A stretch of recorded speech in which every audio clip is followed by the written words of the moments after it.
Hello, sim racers, and welcome back to Fixed Setup Weekly, taking a look at Week 5 that runs from July 12th through the 19th. This week, we've got Arca at Indianapolis Motor Speedway, C Fixed, B Fixed, and A Fixed are all at New Hampshire Motor Speedway. Should be a pretty fun week. Can't wait to dive into it in this video. So how did last week go for you? Did you take home any wins at Atlanta or maybe try out some dirt racing at Knoxville and C Fixed? I know I did. I had an absolute blast in C Fixed last week. Got a couple of wins, couple of top fives, had some really incredible battles, but overall, it was just a lot of fun. I just really enjoyed it and made for really good content over on my Twitch channel as well. We had a lot of laughs doing that. I did some B Fixed races as well, had some good results, and, you know, I didn't necessarily love how much you had to ride up against the wall as the run went on. It would have been nice to have more of a bottom lane to use, but that's the hand that we're given, and so that's what we raced with. So tell me down in the comments section below how your week went. Can't wait to see what you have to say. New Hampshire Motor Speedway is a track that's definitely going to challenge a lot of drivers out there. This video is going to help you understand what the best way to get around this tricky little flat track is going to be, especially in A Fixed with that high horsepower, low downforce package. It's all going to come down to that right foot and how well you can control the throttle. But C Fixed, we're going to be shifting down to third. That's unfortunate. And B Fixed, it's okay. It's not a plow box. It's not amazing. It's kind of in between. But I think A Fixed actually has the most potential to be the most fun if you can control that throttle pedal. So, without further ado, let's take a look at Week 5. But just before we begin, a big shout out to this video's sponsor, Gamer Advantage, the leader in internal and external blue light protection. With scientifically proven blue light protection to help you improve your sleep, reduce digital eye strain, and reduce headaches, all while eliminating screen glare with no ugly color distortion, there is no better product to wear than Gamer Advantage. So if you suffer from any of those symptoms, or you're simply ready to start taking your eye health seriously, use the link down in the pinned comment below to go to gameradvantage.com and use code HOUSE at checkout to save 10%. The largest sports venue in the world, Indianapolis Motor Speedway, is one of the most recognizable racetracks in the world. Located in Speedway, Indiana, this titan of the racing world hosts races like the Indy 500, the Brickyard 400 for NASCAR, and it used to be the site of the U.S. Grand Prix for Formula One. First opened in 1909, this track has seen many changes in the last 112 years, but the one thing that's never changed is the passion and loyalty of those who flock to these hallowed grounds. The Arca Menard Series calls the Brickyard home this week, and while it's a combination that can only be made possible in iRacing, it's a great opportunity to gain some safety rating, especially if you took a beating last week at USA. This race is 20 laps in length, takes place at noon in sim. You get your normal one fast repair, no extra sets of tires, and I will tell you, tires will matter. But what's going to matter more? Track position. With no cautions at this gigantic racetrack, you are going to need to start up front. To do that, use a 16:1 steering ratio, -15 wheel offset, and drop that brake bias down to 60%. My lap time was a 53.573. All right, let's make a lap around the Brickyard, and really it starts with your run through 3 and 4. If you do not get out of turn 4 with a good head of steam, your whole front straightaway is going to be compromised. You're not going to be going as fast as you need to be, and you're going to have a slower lap time as a result. So practice getting out of turn 4. Setting up for turn 1, look for this caution light coming out of the catch fence. That's going to be about the point you want to start getting off the gas. Apply light braking to get the car down to the bottom. Get those left side tires to that white line, maybe a little bit past it, but don't put them on that curbing.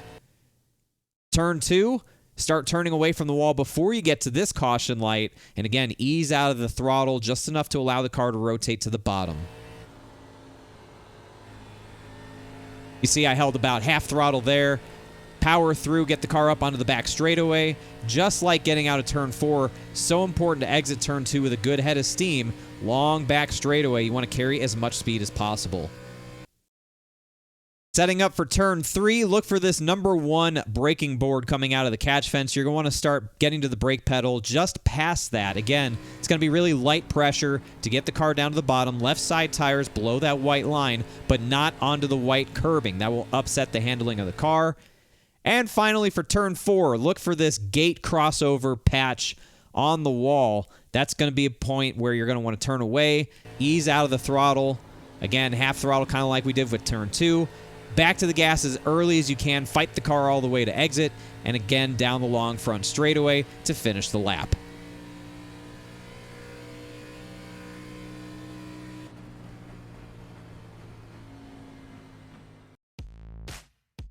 How do we do 20 laps around here without killing the tires? 16-to-1 steering ratio, everything the same as it was with qualifying. I found that to be the best. Of course, you can adjust the brake bias if you need to as the run goes on. Taking a look at the tire wear, not too bad. The right front tire wore 1% more than the right rear after 10 laps. That's half distance on the race. So, if you look at that tire wear, that says that you're doing something okay. The brake bias absolutely helps a lot. Backing up corner entry helps a lot, but not matting the throttle on exit is a really big thing. I think we're going to see a lot of people abuse that throttle pedal this week, get loose coming out of the turns, lose control, and that's when you're going to pounce and take advantage of them.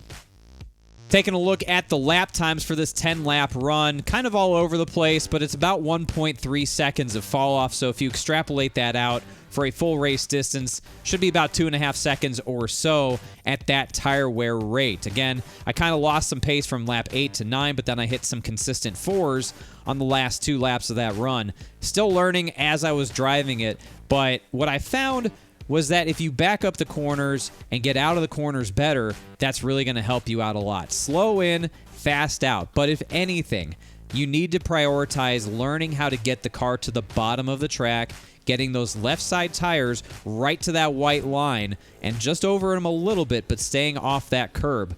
The most important 2 corners of this track, turn 2 and turn 4, because they lead onto those long, long straightaways.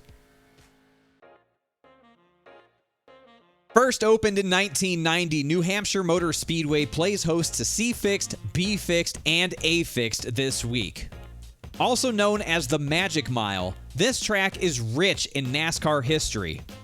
One of my favorite pieces of trivia about this racetrack is that in 2003, an accident involving Dale Jarrett brought about NASCAR making the change to freeze the field when a caution flag flew. This, of course, gave birth to the Free Pass, or as we all know it, the Lucky Dog. And who can forget Robbie Gordon scoring his first Cup Series win back in 2001 when he booted Jeff Gordon out of the way? A truly wonderful moment. So, how can you make this track magical this week? Let's dive in. C-Fixed is a 38-lap race, takes place at 2:40 p.m. in sim. You get 3 sets of tires to use. For my qualifying run, I used a 14-to-1 steering ratio, left the wheel offset at its default value, and used a 60% brake bias. My lap time was a 30.348. A hot lap in C-Fixed in New Hampshire is going to involve using third gear, unfortunately, but that's just what we have to do. So, third gear coming out of turn 4. Setting up for turn 1, look for the number 1 braking board coming out of the catch fence. It's at that point you want to start getting to the brakes. Let the truck get down to that first row of dashed lines, and then float up just above the second one before you pull it back down and point it straight off the corner.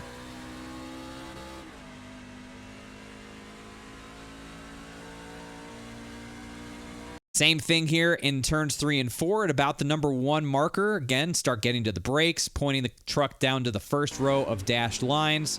Downshift to third. Pull the truck hard left. Try to drive as straight off as you can. Hit your shifting point and complete the lap.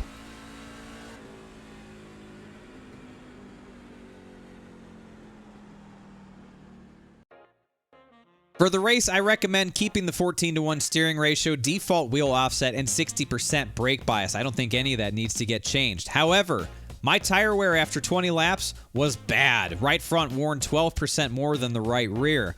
Most of that, if not all of that, is due to how much I was overdriving corner entry. I was sailing it off in there, letting the truck wash up to that second or third lane and pulling it back down to the bottom. That is not the way to drive this racetrack. The right way to do it is to put it in on that first set of dashed lines. You don't want to go below the dashed lines. You don't want to be on that yellow line at the very bottom. There's no grip down there. You can let the truck just sort of rope around that first set of dashed lines, maybe go up to that second lane if you need to if you're not in traffic, but really you don't want to let it wash up any more than that. It's just too much on the right front tire. Even with downshifting to third gear, which I thought was going to loosen the truck up, did not have an effect whatsoever. So back up corner entry, don't let the truck slide up the racetrack as much in the center, and be easy getting off the corners. So what was the effect of that tire wear on lap times? Over the course of 20 laps, I lost 1.1 seconds of pace. You can see it's pretty consistent all the way through this run, so that in itself is not bad.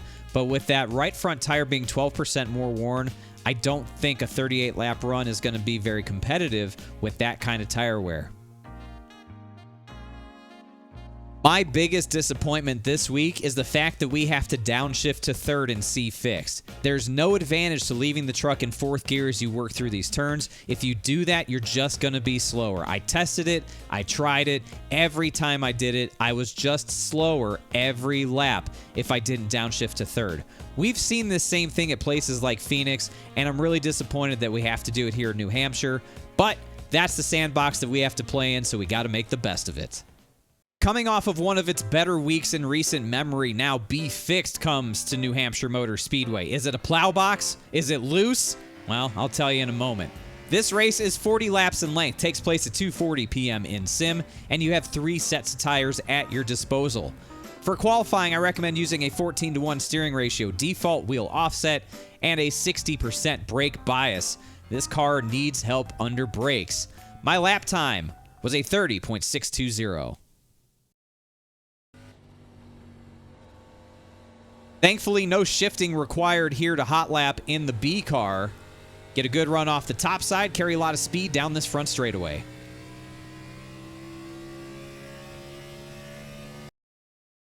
Setting up for turn 1, your braking point is going to be right around this number 2 board coming out of the catch fence. Start getting to the brakes right around that. Turn the left side tires to that first set of dash lines. Let it go up to the second dash, and then back down to the first, sort of a diamond shape through 1 and 2.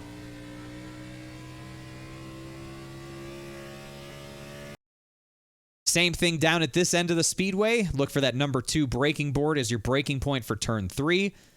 Light brake pressure, left side tires to the first set of dash lines, up to the second set, and then back down to the first set to exit 4 and finish the lap.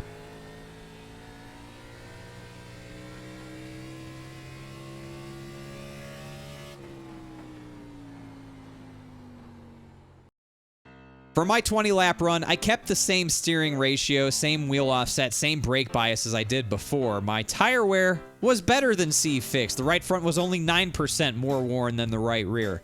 But this car definitely still feels a bit snug, especially on corner entry and in the center. It does have really good drive off. I was very pleased with how well you can get out of the corners in this car.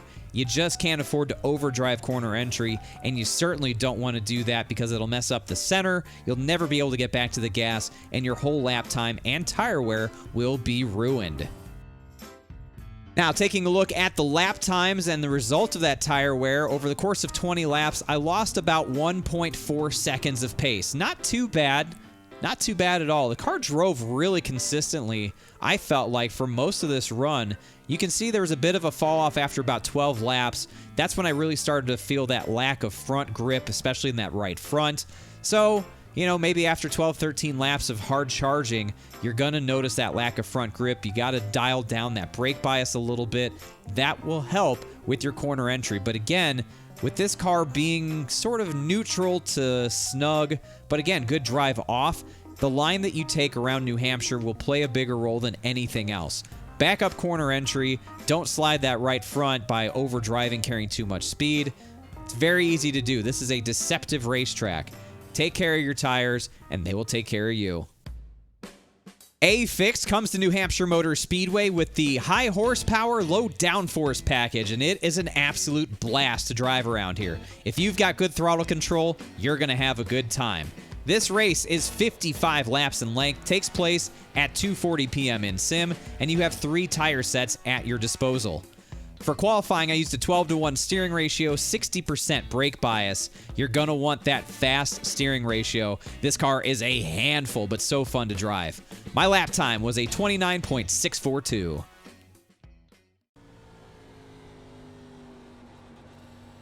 Now for a hot lap in the A car with the high horsepower package, you got to tiptoe like you're on eggshells around this joint, but it is so fun and when you get it right.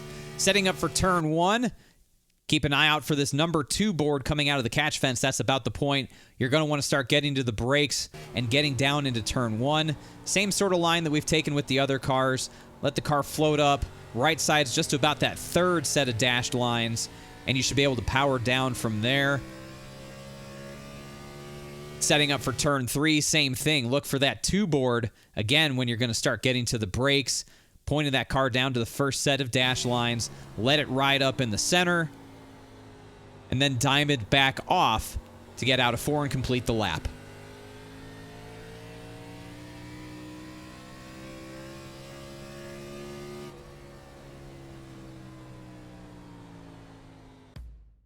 For the race, I kept the same settings as qualifying, 12-to-1 steering ratio, 60% brake bias. My tire wear, well, it's as expected with the high horsepower package. My right rear was worn 10% more than my right front, and that is just a product of having a ton of horsepower under your right foot. If you do not control the throttle pedal all the way around this racetrack, you will chew up that right rear tire, and you will struggle to get out of these turns. As the old adage goes, treat the throttle pedal like there's an egg under it. You have to be so deliberate, so gentle with how you apply the throttle to get out of the turns. Wait until the car is settled. Then and only then can you get to full throttle without losing grip.